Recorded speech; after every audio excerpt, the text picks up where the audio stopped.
good morning or good afternoon or good evening, wherever you are in the world right now as you're listening to this. We're recording. I'm in the UK and it is 9:30 p.m. in the evening. So outside it looks a little bit like my background does, nice and dark and starry.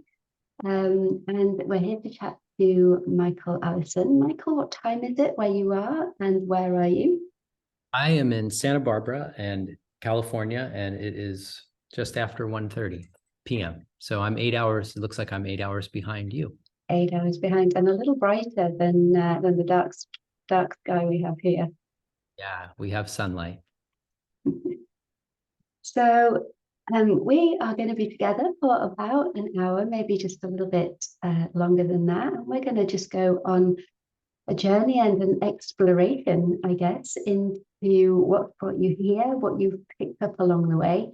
I'm very excited to be chatting to you about polyvagal theory in particular, and I love what we were just chatting about before we went live on camera and how play can have such an impact on that.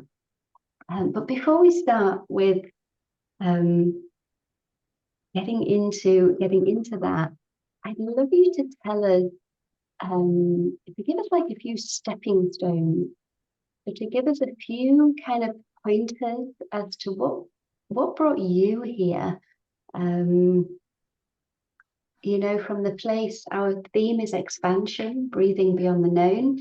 And we all have that journey, those little things that happened that took us from where we are now and, into the expanded place we're in as we sit together. So, yeah, tell us a little bit about those stepping stones, please.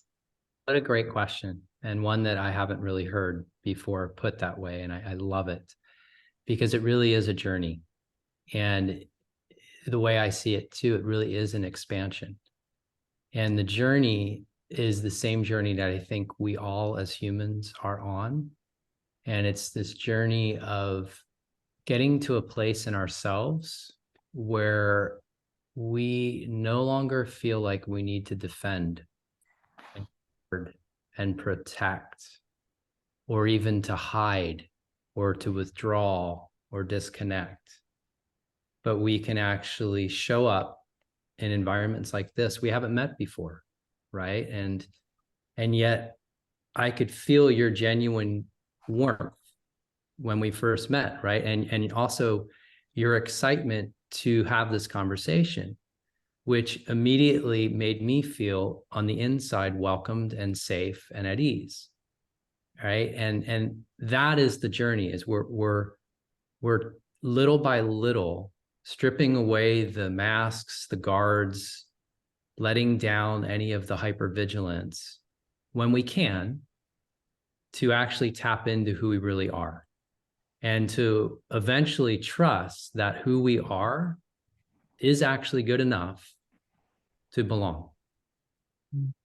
Okay? And then when we get to that, then we can start taking more risk.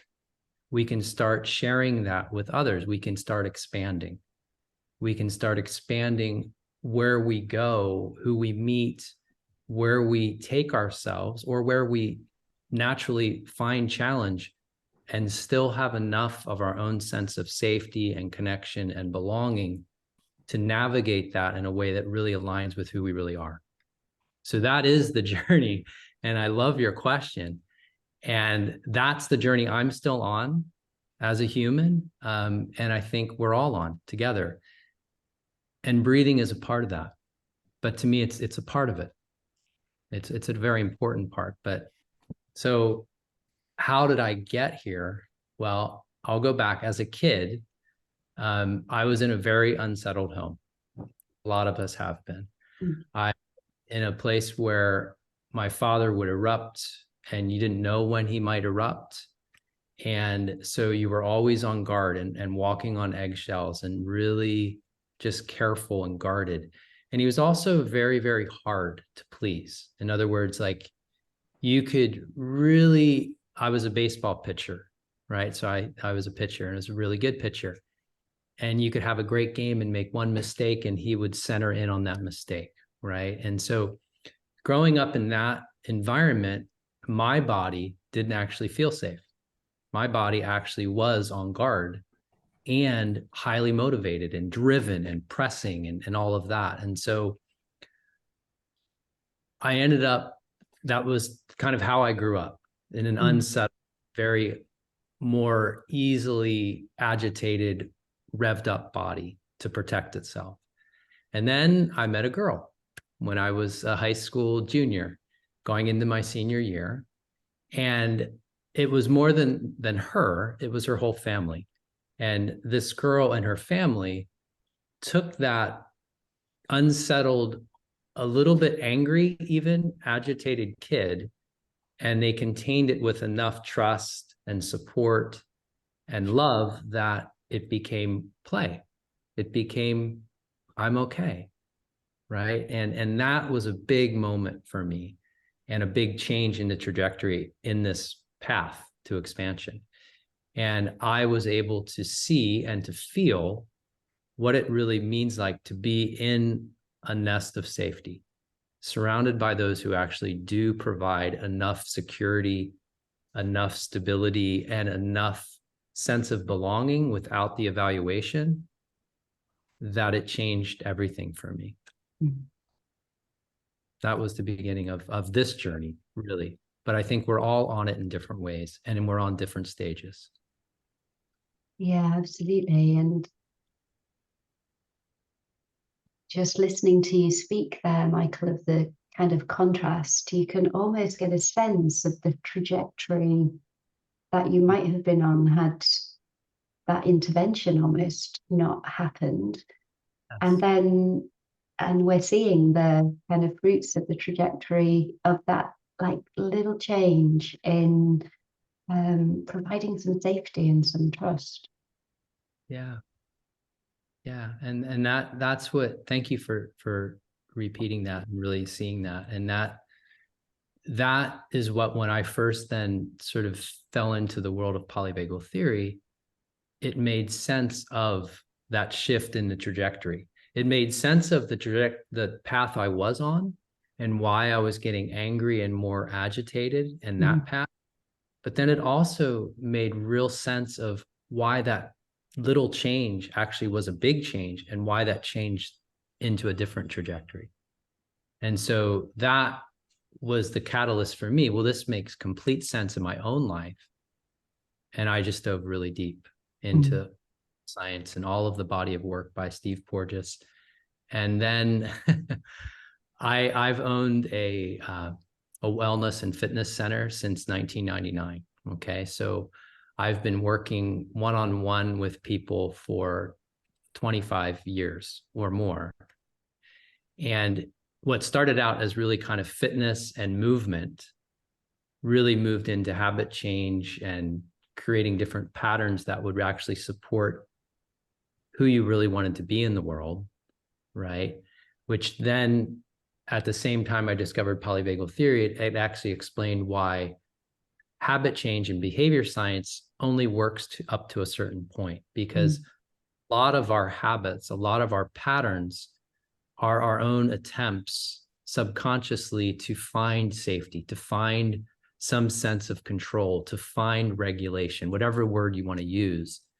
And we can't change those patterns by simply behavior science, reward, punishment, make it easy, make it challenging. That doesn't work, because we're actually seeking a way to shift our physiology. And that's what sort of opened up a whole new realm of working with people, and approaching it from the polyvagal lens, which is more about understanding how is our body reflexively and adaptively reacting to the environment around us, really importantly, to our relationships, and even to what's already going on inside of us. And those reactions, it's not about stopping reactions. It's not about repressing or pretending those reactions aren't occurring. It's about meeting the body where it is and finding ways to relate to what's happening in ways that actually help you realign the body, the physiology, the nervous system, to actually support your intentions, or to support what I was saying in the beginning, who we really are when we're not in defense or guarded or fighting or fleeing or hiding. Yeah, I love that. Because especially when you kind of relate it back to our childhood experiences, all of those masks and the defenses that you were speaking of at the very beginning, they're built unconsciously, aren't they, based on our environment. And so how often it is that we don't actually realize the way that we are reacting, responding, and relating to other people, because it's embedded in as a normal. Yes. Yes. So I'm interested in kind of what happened just after you started to kind of feel that trust and you started to see those defenses kind of come up to be examined, I suppose. Because behavioral work, I coach sometimes, but behavioral work, there's a sense of sometimes almost trying to hide behind even the new behavior. So how do you crack through to get to that true expansion that's dealing with the core, the beginning issue? Well, it's been a long process, and it's still a continual journey. So the first part to that is, to me, it wasn't like a single moment. It wasn't this grand transformation where all of a sudden now it's all gone. It was years. I was in that relationship and with that family for 4 years at a very pivotal time, right? So ages like 17 to 21, at a time where there's also a lot of other variables, a lot of other uncertainty, a lot of other chaos, a lot of evaluation, being in college, right? And all of that, which again, from the body's perspective, from the nervous system, those are challenges, those are threats, those are risks. And those too would create more hypervigilance, right? Having that family and that girlfriend and having enough trusting and supportive relationships was enough to just begin to contain that, what would normally be, it's still a physiology that's mobilizing, right? So if we just slow it down and look at what's happening, when we have challenges coming at us, we're going to mobilize at first, and we're going to see our heart rate go up. We might see our breathing change. We might see our blood pressure go up. We might start to perspire, right? So all of those bodily attributes that signal a mobilizing body ready to protect and defend, that's normal. And that's the way the body works. But if we have social engagement, if we have trusting and playful even relationships and supportive, it's that interaction in a body that's mobilized that can contain that and turn it into play.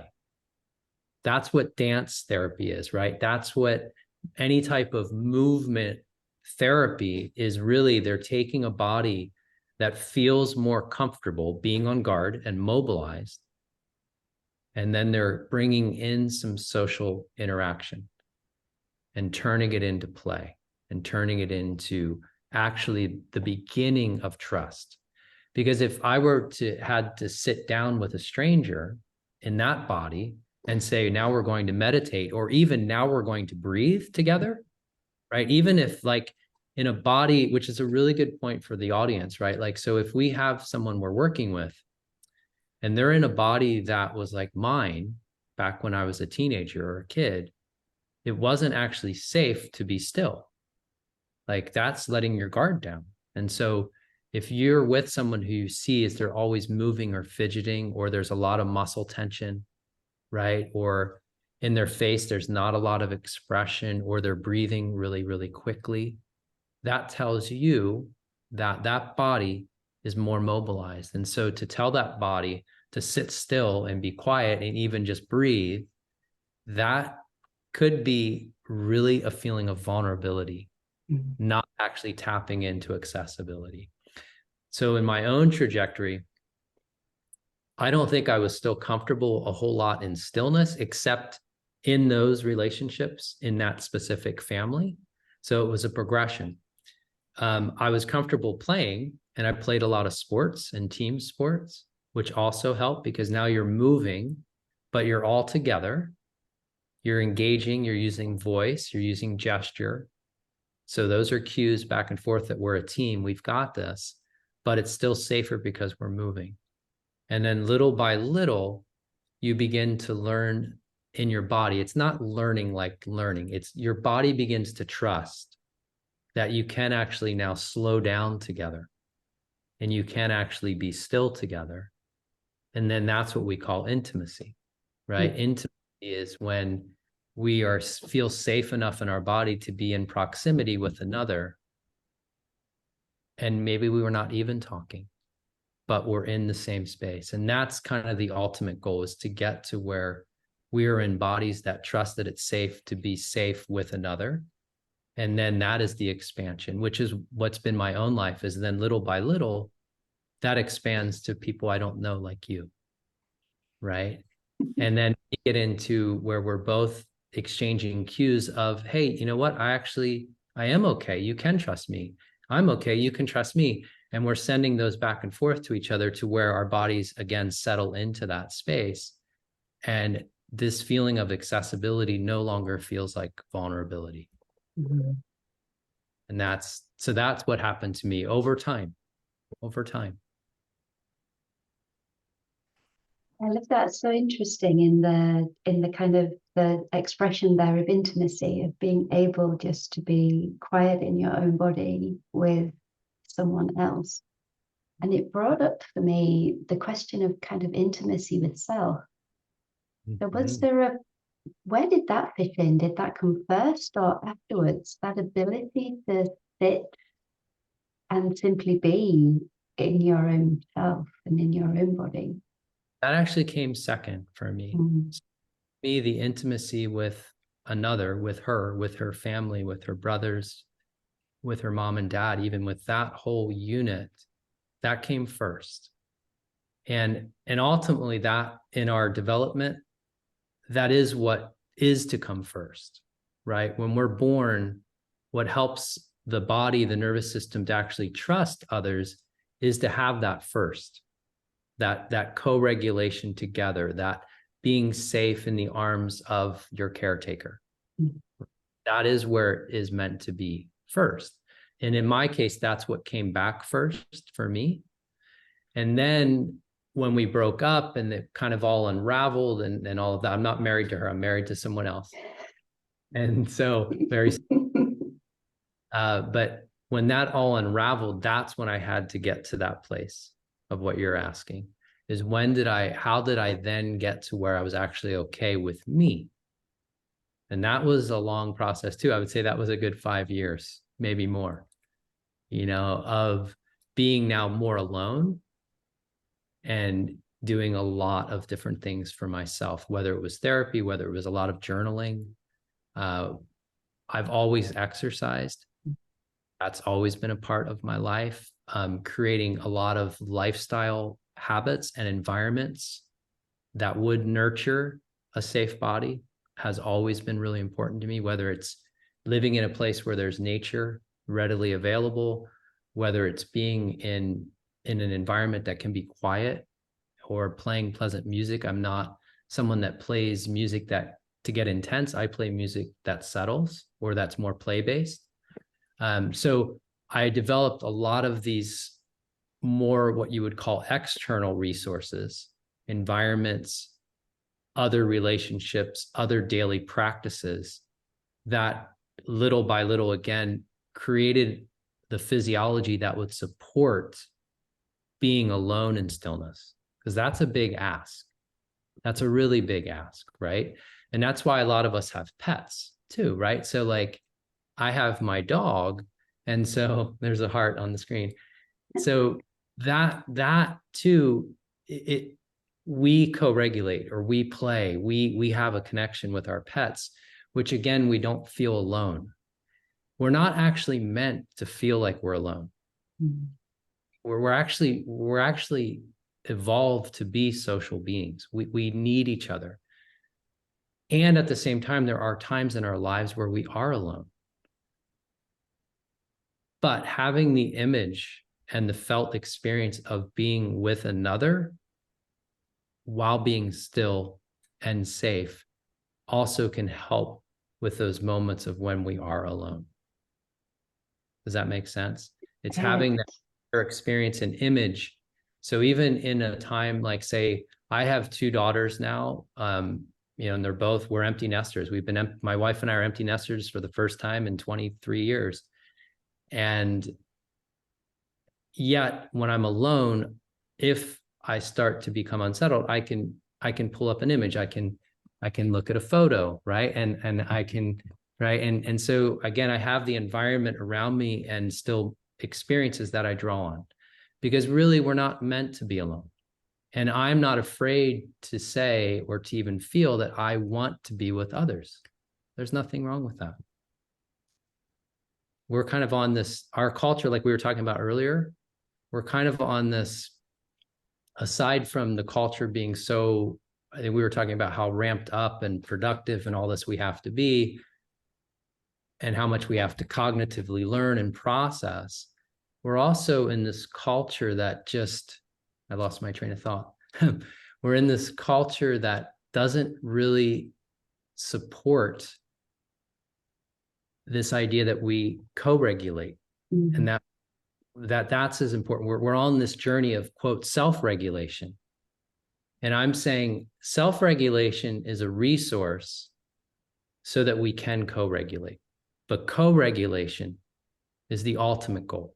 That's really what we're going for, whether it's co-regulation with you or whether it's co-regulation with my dog. But that's where we're really heading, instead of being so focused on self-regulation.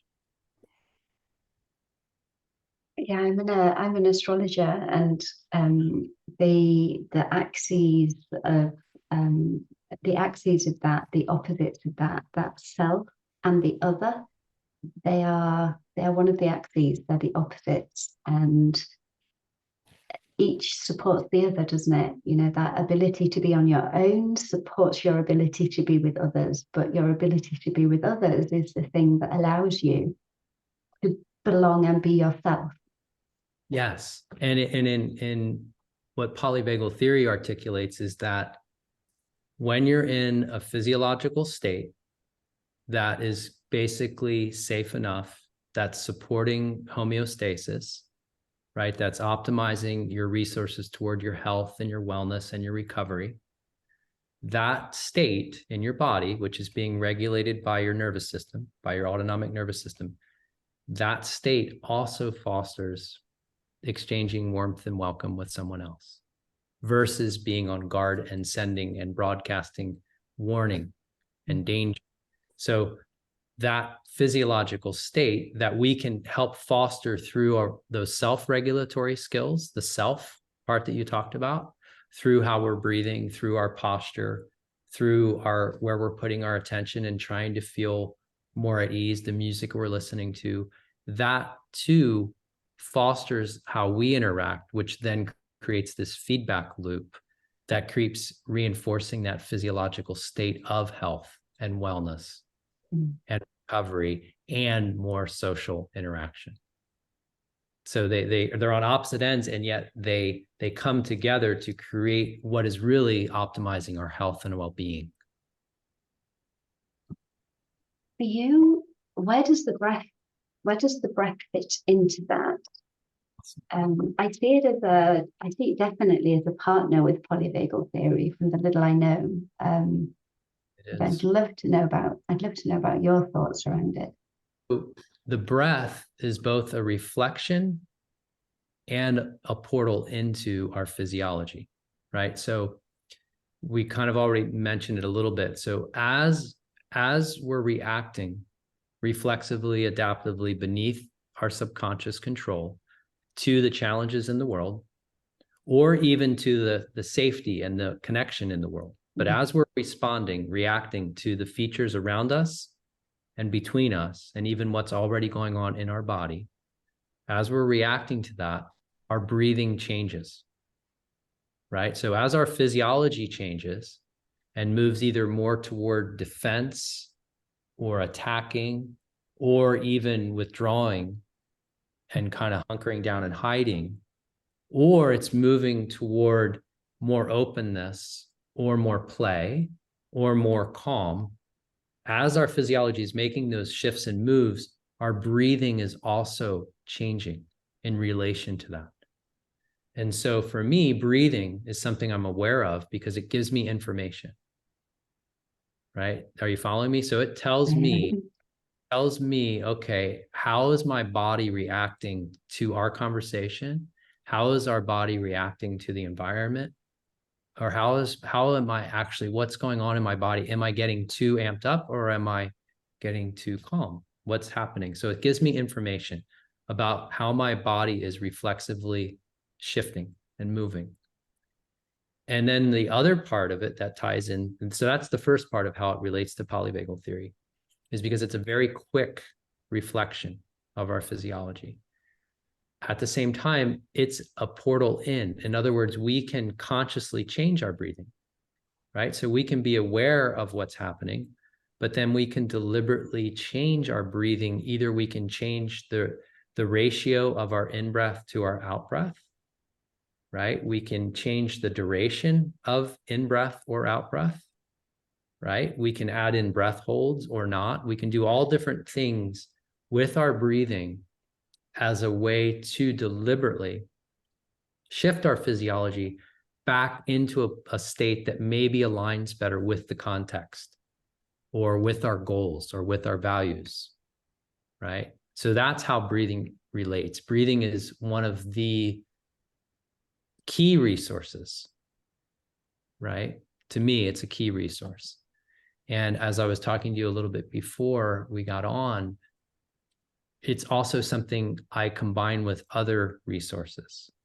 To me, it's awareness of breathing and how that's information, consciously managing or changing a breathing pattern, ratio, rhythms, and then maybe bringing in other resources to help really support the breathing and shift the physiology with even more intention. I love that, the reflection and the portal. I'm going to unashamedly say that I'd like to steal that. So I'm going to use that in my...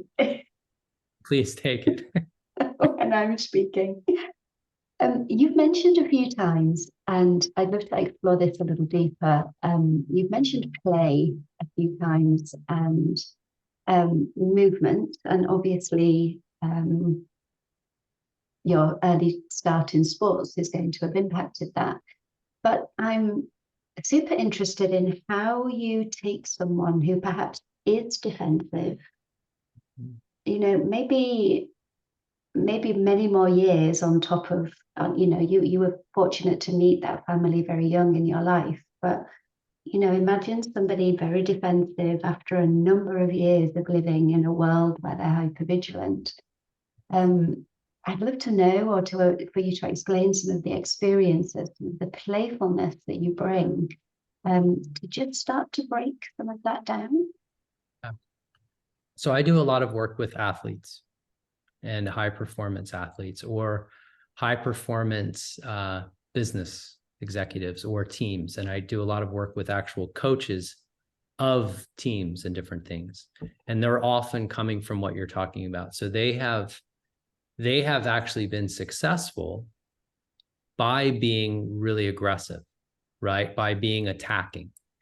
And so to kind of go in there and say, okay, now we're going to play, or it's not going to work. So in those environments, and often even in the world of a fitness facility, the world of gyms, a lot of the people that come, especially that do group classes, are, again, they're coming in a body that is highly mobilized. Mm-hmm. That's where they reside. So what we were kind of already talking about, I don't try to take that body and calm it down. And now we're going to have this conversation and we're going to talk about why you need to find a way to have better relationships. It's never even talked about until they come later. And that's where they go, because that's what ends up happening almost inevitably. But where I start is I meet them where they are. So I would meet myself if I was in that body, or if I'm working with someone, I would meet you where you are. So if that is the kind of workout, let's just say that's the workout you want to take part in a high intensity workout. Okay, let's take part in a high intensity workout. And then when you're finished, let's sit down and talk. Let's just lie there and actually experience what this feels like in contrast to how you walked in here. So I sort of work in those moments, whether they're orchestrated by something intense or something that meets them where they are, with when they actually feel, I'm actually kind of chill. I sort of feel okay. That's one approach, is kind of getting the contrast and then building from that, because that still is my goal. My goal is to help a body trust that it can let down its guard and recover and go into that safe place, eventually to having a conversation about real life. Okay, so that's one way. That's not directly play, but it's meeting them where they are. Another thing that you could do is, like in groups, it's a lot easier because you turn it into some movement that gets silly, right? It could be where there's laughing and there's some laughter, play, something like that. So the way I'm defining play is not by yourself. Play requires others. Okay. Play also requires different levels of that mobilized energy, where it's moving. It's not fixed. It's not locked in, super intense. It's not super low level. It's moving. And the reason it's moving is because technically what's happening is we're starting to use the vagal brake. We're starting to be able to change the vagal regulation of our heart and our breathing, okay? And downregulate different levels of sympathetic activation. That's really important. So play is, it's not alone. There's social connection. There's either exchanging of voice, tone of voice, modulation of voice, or gesture, or facial expressions. Maybe it's a team concept, so you feel that you're on the same side. And there's that different level of engagement, sometimes getting fast, sometimes getting slow. So through that process, what you're actually doing is you're actually creating the physiology, a nervous system that's able to flexibly navigate those different bodily states without getting locked into one. Mm-hmm.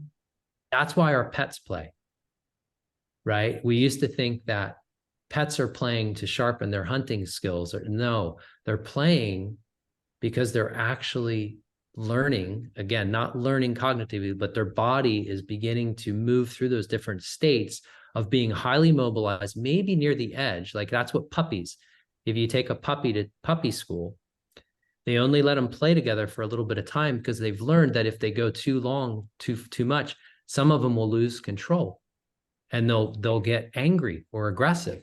That is that regulation through this vagus on the heart and the breathing that they don't have yet. And so that's what we're trying to create in a body, in a human, is this capacity to navigate higher and lower levels of that mobilization with social engagement, with trusting and support, so that we can play our way back into a physiology that actually can navigate the challenges of the world with flexibility. That's really what's happening.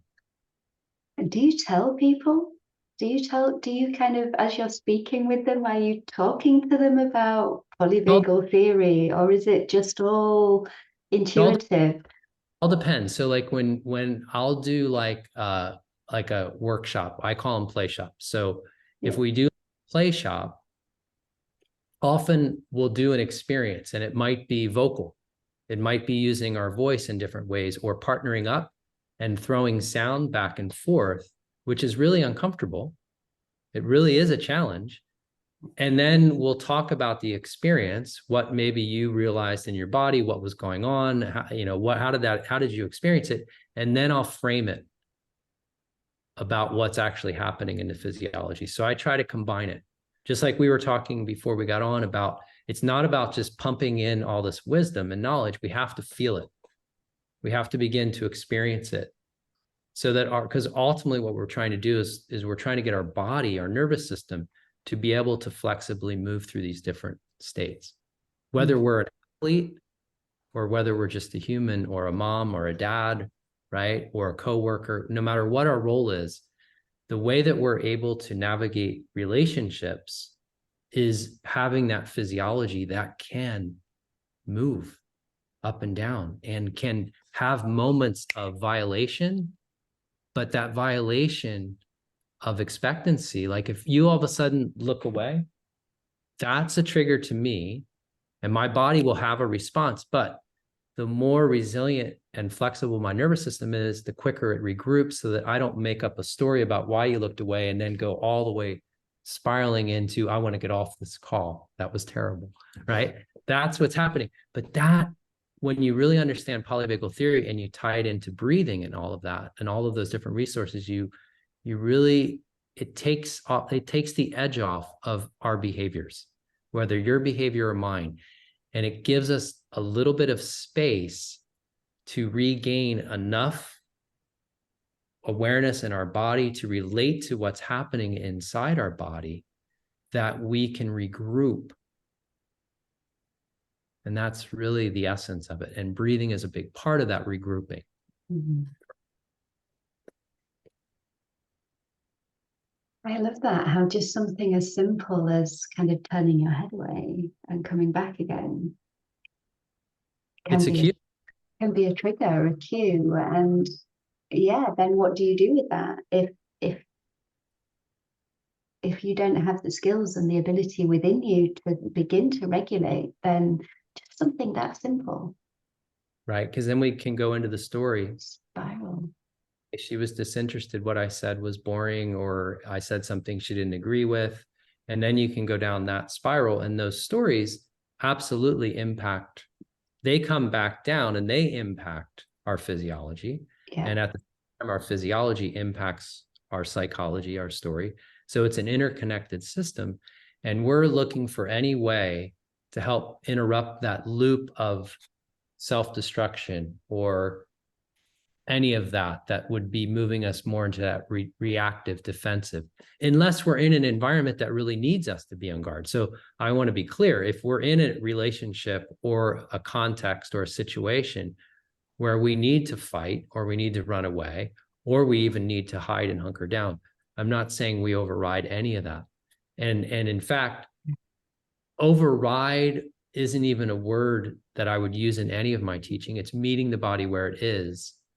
And then how do we relate to that in a way that helps us align our physiology for what is really our value or our goal, or that helps us express our skills or our wisdom, right? Or to be patient in a relationship that really matters. That's really what this is about. Yeah, which is actually kind of super important, because those behaviors and those natural kind of responses and reactions, if we dumb them down so much because we're completely kind of bypassing what's going on in our body, then we're creating just another type of situation that we need to kind of unravel and unlock, aren't we? Totally. Yeah. Did you say bypass or like numb? Yeah, bypass and numbing. Yeah. Polyvagal theory would say that when we are bypassing or numbing to those bodily feelings, what we're really doing is we're interrupting these very vital feedback loops that actually the information coming from our bodily organs and internal systems, those are coming back up to the brainstem and then becoming conscious. And if we just continually interrupt that and we say, oh, I don't care that I have to go to the bathroom, or I don't care that that's how my body's feeling, I'm just going to pretend it's not there, or I'm going to direct all of my attention away from that and numb to it. Little by little, we're interrupting these really important feedback loops. And that is what is really the root cause of a lot of our chronic illness, is we've been perpetually interrupting these very vital feedback loops until now they're inefficient. They're not working the way they should be. And that's what is the precursor to organ damage. But we measure organ damage versus the neural regulation of organs and bodily systems. That's what polyvagal theory would say is a big underlying cause to chronic illness or chronic pain, is being numb to the body, numb to those signals over a long period of time. Yeah, that was a little bit punchy. I remember the many a time, and probably even today, ignoring the need to go to the bathroom because I was busy with something, right? And it's Yeah. just like, no, I'll finish this. No, I'm finishing that. And, it's like, oh my goodness, just a simple thing like that. Yeah, those are little things, right? And that, if we just think about the education system, we think about a lot of our structures, that's what they're built upon is, I know you feel like you need to move right now and you're jumping all over your seat, but you need to sit still for the next 45 minutes. Yeah. Right. And those sorts of things, again, it is life. I don't want to say that we just let our body do everything, but within reason. And we have to have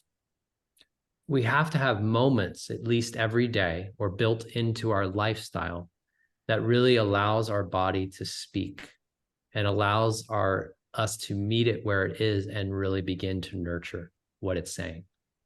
Right. That's really what I'm saying is we need to have that, because when we do, what we're really doing is we're actually promoting our own recovery and our own homeostatic place that supports our health and our growth and our repair, right? That's what's really happening. So if you had to talk through polyvagal theory and you had like 5 minutes,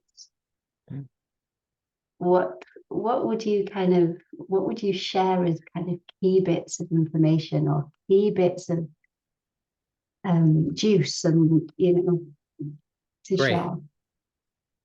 First part would be that at any moment, in this exact moment, right here, right now, I have, everyone watching has a specific physiological state.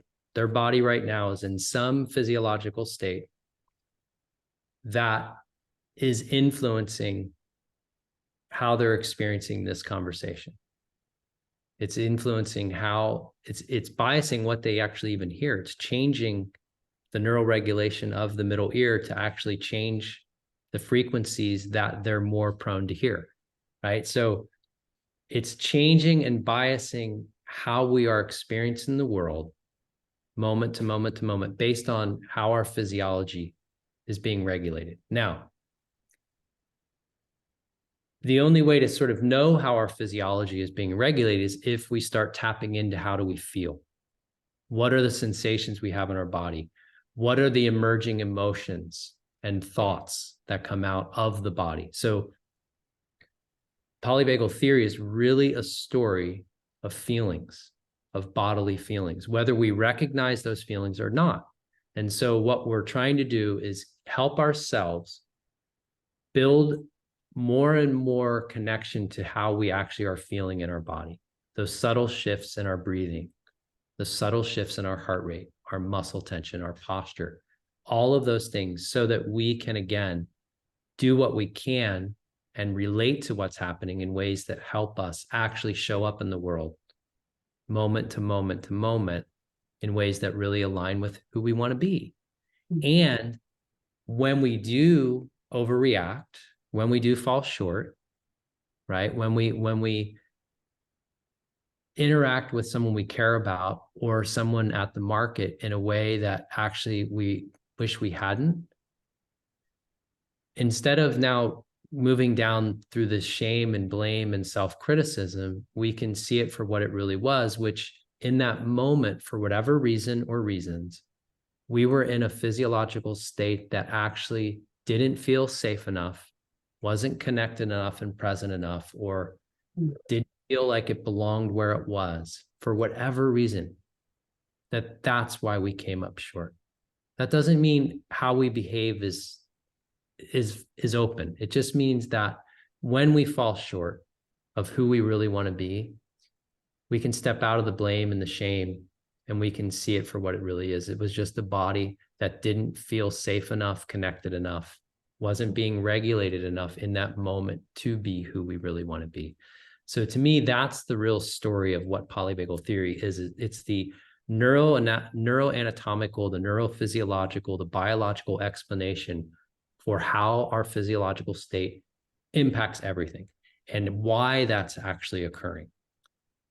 Then on the flip side, which is kind of where we started with this whole expansion and trajectory, it helps us understand what the ultimate mechanisms are that support a safe body. And the most powerful resource is relationships that are trusting and supportive and playful. But there's a challenge. A lot of us, because of all of those things from our past, right? Being in a culture that's highly competitive and evaluative and constantly changing, we live in bodies that don't actually trust that it's safe to feel safe with others. So that's where a resource like breathing, or a resource like feeling yourself grounded while breathing, or a resource like, how can I help my body actually open up instead of being guarded in this position, right? In this situation. That's where those resources can, again, help our body, our nervous system begin to trust that actually in this context, in this relationship, if it is actually safe, that I can actually start to feel safe in it. Mm-hmm. That's what polyvagal theory is. It explains the neuroanatomy of why that is true. Why having this relationship right now with you and with the expressions you're sharing with me and I'm sharing with you, and our voices and the intonation in our voice and our gestures and our movements, why that is feeding our own health and well-being. That's really what it is in essence. It feels so beautiful. It is. You got it. Totally is. It feels so beautiful. It's like, I could just breathe with that. It feels so good. So forgiving. So forgiving. Yes. Love that. Totally. Yes. Yeah. And then all of the deep details, if you're into that, are fascinating. But to me, that's the real essence, is what you just said. It's so forgiving. It softens the edges around what is so black and white sometimes. Mm-hmm. All of that. It just takes away so much of the shame and the blame and the criticism for yourself and for others, right? It just gives a whole different way of navigating this world. And on the flip side, it brings the capacity to have more joy, more fun, more play, more of this. Like, so it's not all about just navigating challenge. It's on the other side too. And what it feels like. And I'm really beginning that journey of, I was labeled as a shy kid, right? Like when I was a little kid, I wouldn't get on the telephone back when we had that kind of old phone.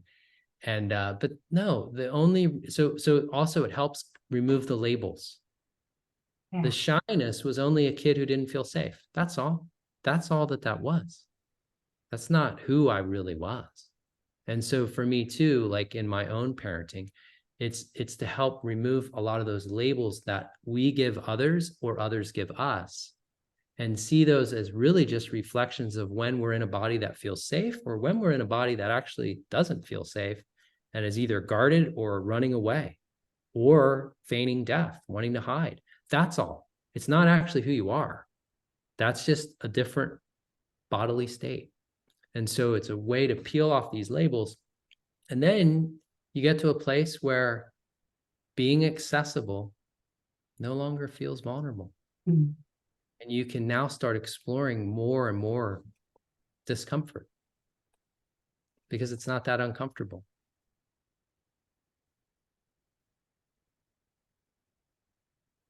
My body is just like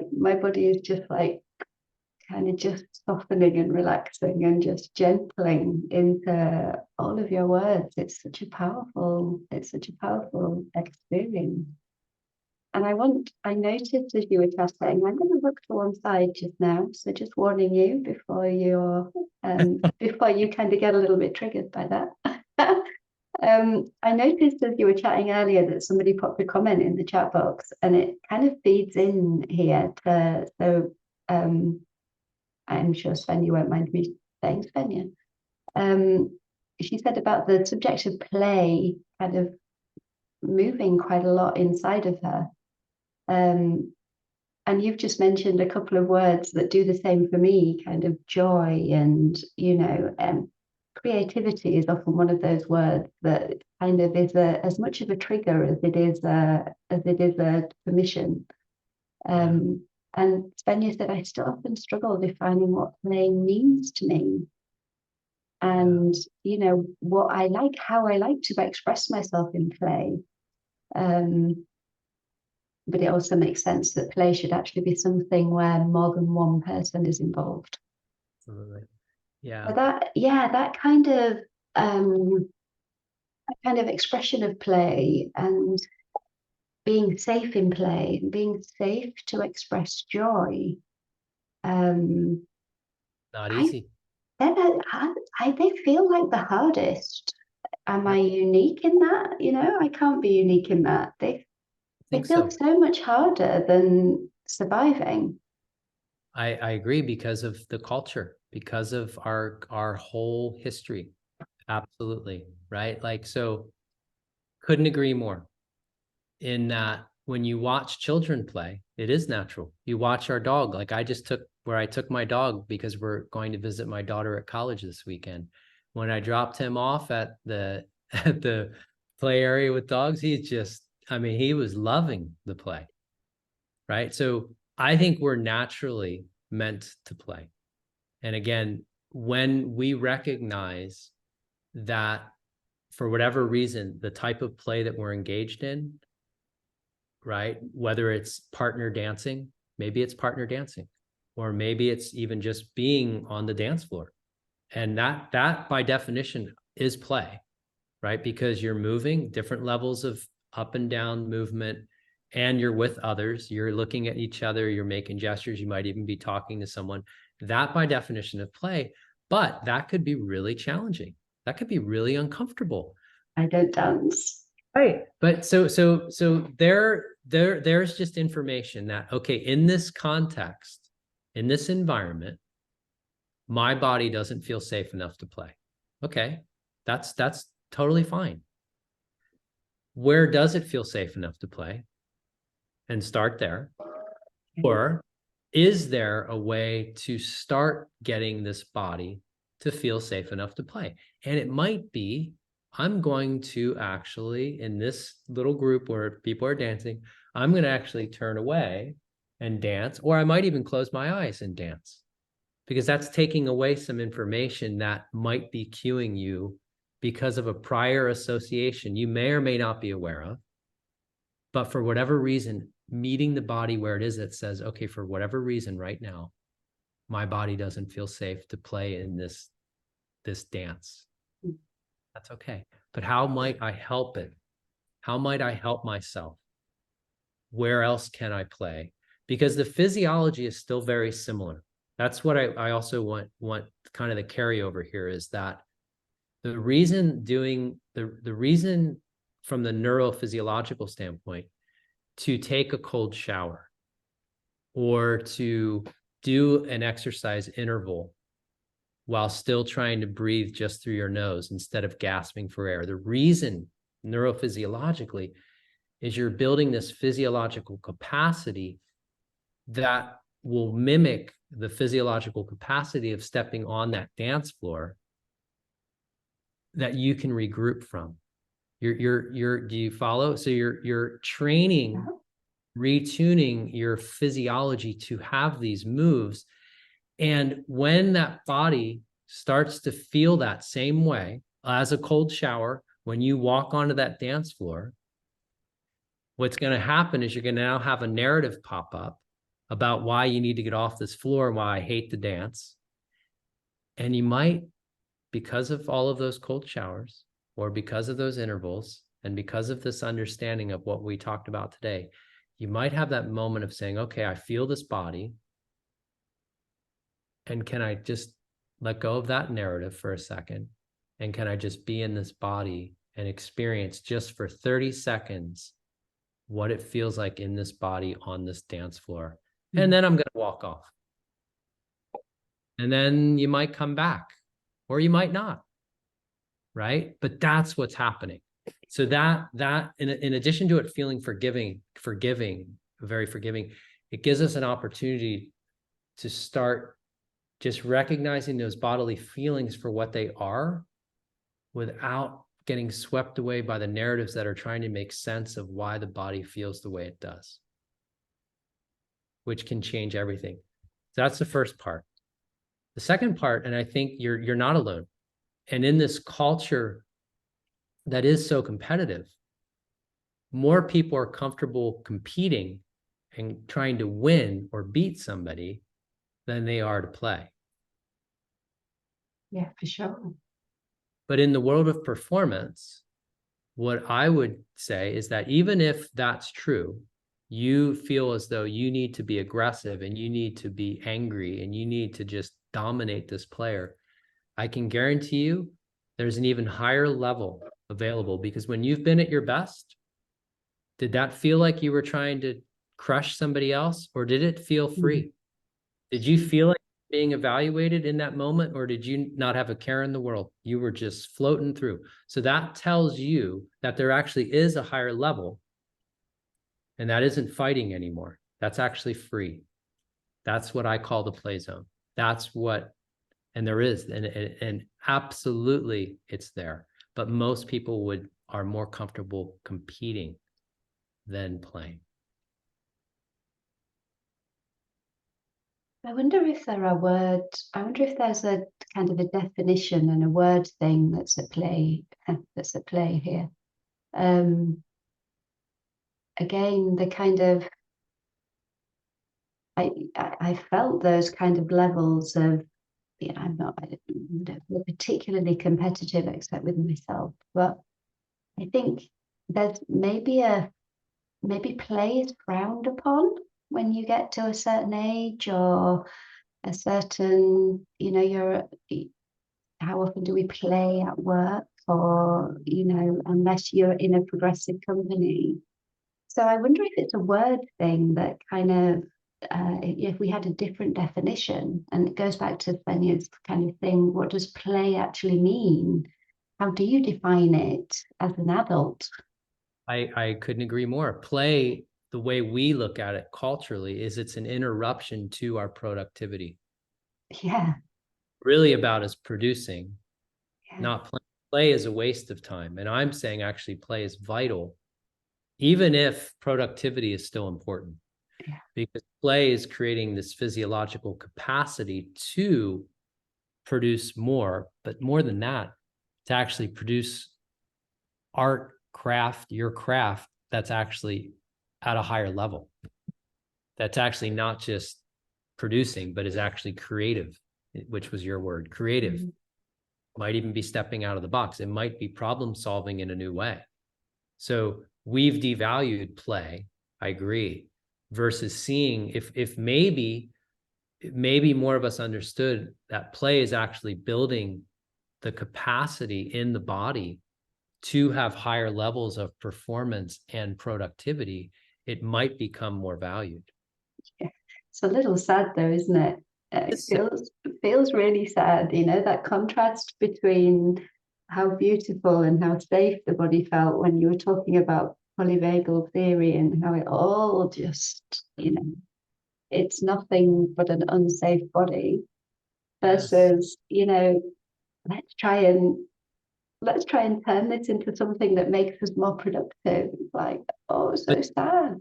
But that might be a way in, which is kind of what I was talking about with athletes too, right? Yeah. Like in the world of fitness, if we're to meet people where they aren't necessarily open to, hey, we're going to talk about play, because they're locked into this body and this mindset of it's all about performance and productivity. So we have to meet them there. And then they figure it out on their own that actually this is really nurturing and this is really incredible. And that's what I was saying earlier. I worked with a lot of young men who are either like high level Division I college athletes or even professional. And we don't talk about relationships until they come back to me, which is every time eventually. And they're talking about their relationship with their girlfriend or their parent or all that. Because as they get safe enough in their own body, they see what this is really about, which is relationships, which is play. But we have to meet them where they are. I once went on a breathwork journey and had one of those beautiful visualization experiences and visualized myself as a baby wolf, and playing, or not actually playing because it's not something I do naturally. So, being on the outside of the play and the mother wolf just kind of bringing me in and, getting me to tussle with the other baby wolves. And yeah, it reminded me there of where you said, sometimes when you're on your own, but you need to be in relationship, you can pull up your daughter's image or, that kind of thing. And I think the introduction of play into our culture, into our society, just even going for a walk and just being outside and not being, stuck in our homes, how freeing that Absolutely. is. Yeah, exactly. And I think you're bringing up, I think to me too, with play, is it's okay to move. Like a lot of these healing journeys and sort of transformation programs are all about stillness. And I think play can be a portal into that over time. And also play, it isn't, unless you're by yourself on a mountaintop, life is about interacting. Yeah. And interacting relationships that are playful are awesome and healthy and all of that too. So I would say let's play more and let play be its own portal into your own healing or your own expansion, because it can be, right? Imagine if you actually felt free enough to go boogie it up on the dance floor. Imagine. It seems so far, because it is, but it might not be. Just imagine. And again, it could be anybody's dance floor. Could be any, right? It could be, that's just a metaphor. Using that as a metaphor.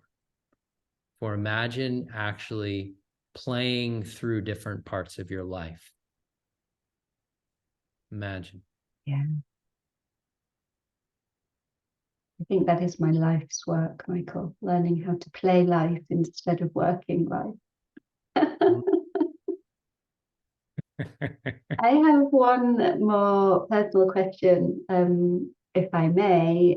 But before I ask it, there are some people in the room with us. If you have any questions you'd like me to ask Michael, then pop them in the chat box, and we'll do a little bit of Q&A at the end if we have some questions. So if it's okay, my one final personal question is about something you said at the very beginning. You said that your wife and yourself were now empty nesters, and that your daughter had just gone off to university. So first of all, kind of congratulations, when we get our youngsters to stepping out on their own, that's a huge achievement. But also I'm wondering, that's a new experience for you. Your body hasn't felt that before. How was it? What did you experience that was new in your body? How did you kind of respond? And what did you, of everything that you knew, kind of what helped you or is helping you move through it? Yeah. So what was really interesting is, so I also have an older daughter who graduated from university and has her first job and is an independent adult at another university, but she's graduated and she's working. And so they were both home all summer, which was really, really wonderful. And then within a 2-week period, daughter number one moved and went to her job. And then 2 weeks later, we took daughter number two, who's the freshman at university. And so I had experienced the separation of a daughter before, of going off, and it was really, really hard. But this was another level, because this was that separation, but it also was now no one's home. There's no one still in the nest. And it ripped my heart out. It was a big, big deal. I mean, it was really, really a basket of different emotions, a combination of celebration and joy and excitement for her and what she's doing, and also some like, yes, we did this. We did our first part of our real job, is we've got her, and she feels safe enough to leave. That's like really big, like to feel safe enough to go. That's awesome. So there's all of that. And then there's this, but that she's been at home, and there we got, I mean, it was really, and so knowing what I know and being in this body now, I just went with it. There was no resisting to that. There was no making up stories of why this should be this way or any, it was literally like, this is how it is. And I just went with it. And there was nothing to be afraid of, which I may have been in the past. There was nothing that was so scary that it was overwhelming. It was just that, and it was big, and it went on, and it would go in waves. It started before we took her, started here in our house together, and she shows her emotion and isn't afraid of that. And so together, even riding that together. And then it went on for about a week after we left. And then I had really one just kind of heavy just moment by myself on this sofa right here. And I was like, I think I might be done. I'm not sure. That's interesting. Oh, okay. And then I haven't had that level of intense emotion since. And so it's been 4 weeks since then. So we've been away for 5 weeks, but we go tonight. We're going in just another hour to go see her. So it'll be really interesting to see what emerges. Mm-hmm. So having this understanding and this sort of way of moving and being in the world and relating to my own experiences, my own reactions to things, it just makes it, there's nothing to be afraid of, right? And this too will change and shift. And now I understand it, like in a way I have a felt knowing of that, and that's different. So it heightens some emotions, which is awesome, right? It allows the emotions to be even bigger when they are, and then there's a regrouping. And so for my wife and I now, we're actually in a really, really good place. We had our oldest daughter like just over a year after we were married. So we didn't have much time as a married couple.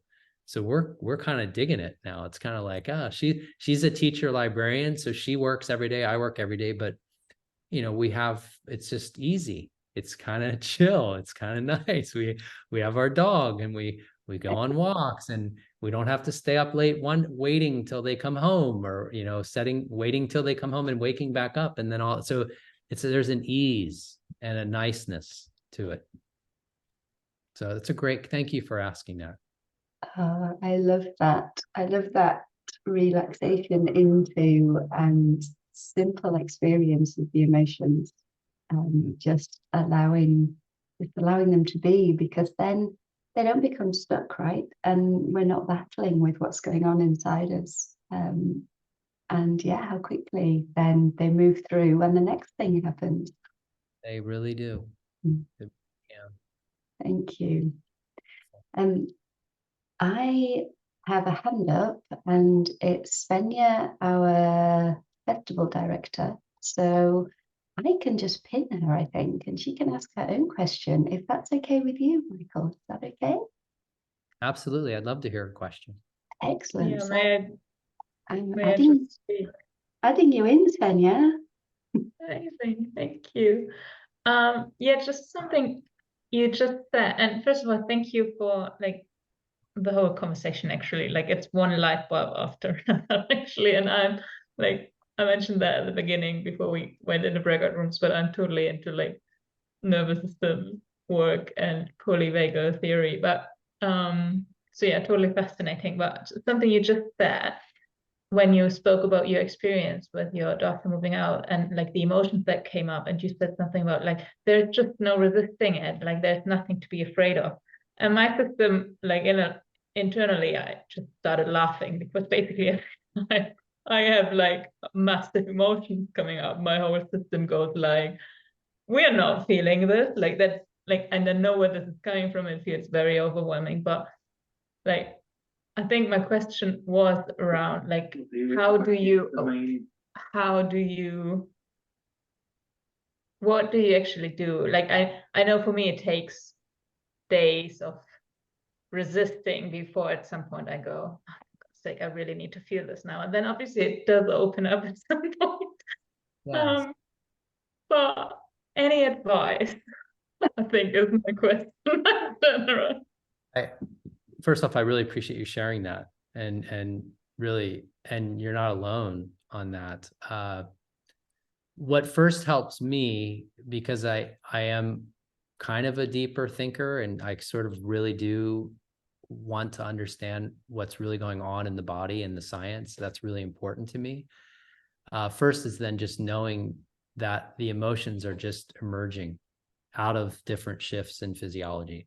It's not a one-to-one correlation. It's not like if you have this bodily state, that equals this emotion. It's not that, but as the bodily states shift, these emotions emerge, and then these emotions also then come back down and change the physiological state. And so I understand what's going on in the body. So that's helpful to me. It might not be to others, but it is to me. So I get that. And it also then kind of becomes interesting in its own way. It's kind of an interesting play to me. So it's like, wow, this is really fascinating. And then I kind of just go with it. I don't do anything deliberately to draw up the emotions. Like when I came back home, I didn't deliberately, I didn't go, okay, I'm going to walk into her room and go experience that and go that. I didn't do that. I just, whenever something did occur, often it would be related to music. Music is a really, for me, and it's a cue for a lot of us because there's associations to music, but there's also the frequencies and the modulations of those frequencies that trigger different shifts in our physiology. That's why music is really powerful, is because it is changing your physiology really quickly.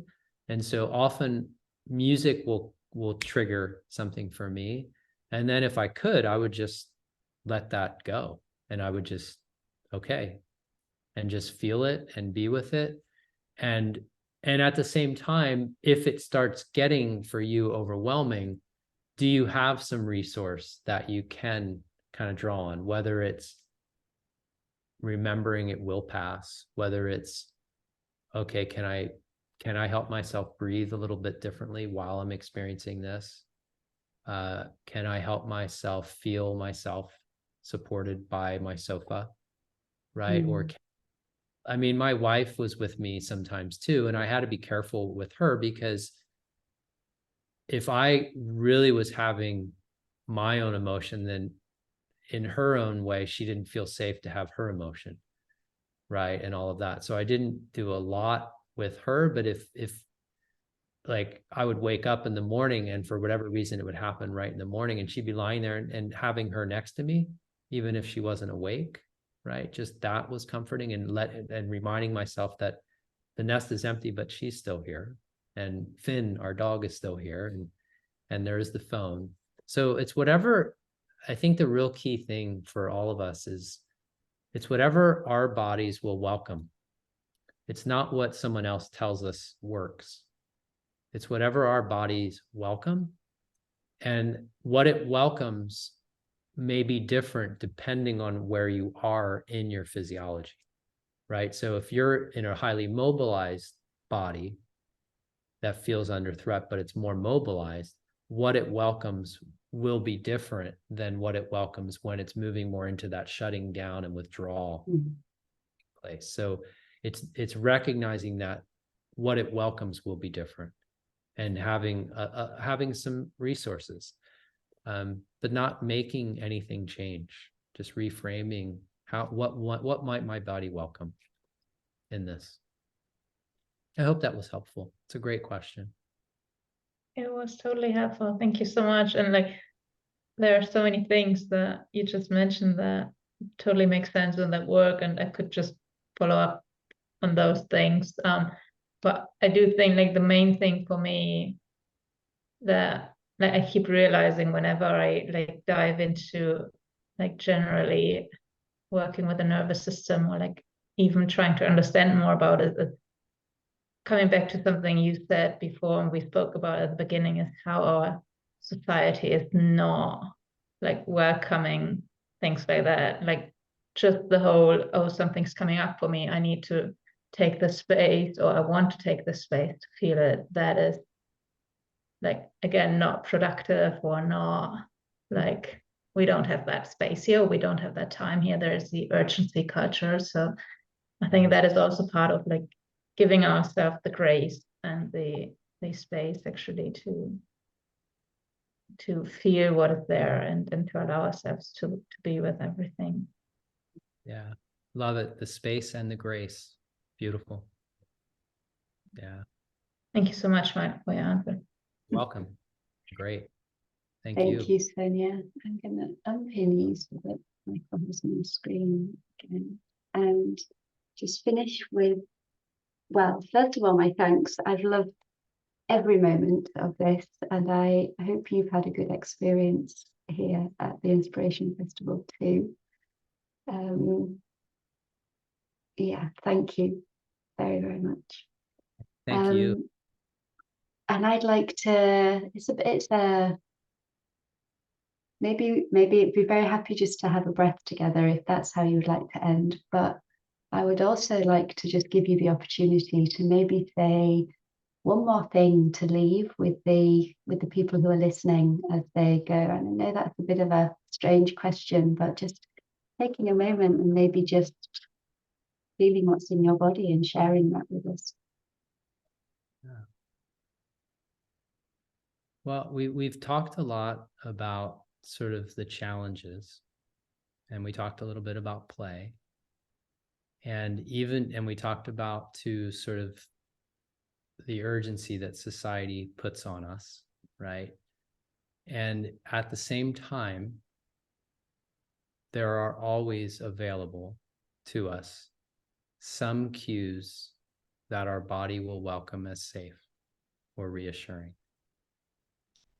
And so I think that's kind of the optimism here, is that even in a chaotic environment, we can go into our own safe space, maybe in our body. And it might be one slow exhale, right? Or maybe there's someone else in the room who's sharing some warmth and welcome in their face. Or maybe you're outside, or you can look out a window and you can see a tree or a leaf blowing or a bird, or you can see your cat. So I think the key thing for in my own life is that even in this challenging, chaotic, evaluative, competitive world, there are also features of safety and warmth and reassurance and connection. And so we can help ourselves pay more attention to those. And little by little, that can help us expand, both functionally how we're breathing, but also metaphorically, expand who we really are to more and more of us, right? To more and more of the world, to feel safe enough to be who you are and to share that and expand.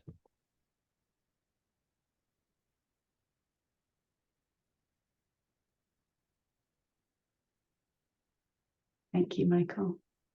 Thank you. It truly has been a pleasure. You're welcome.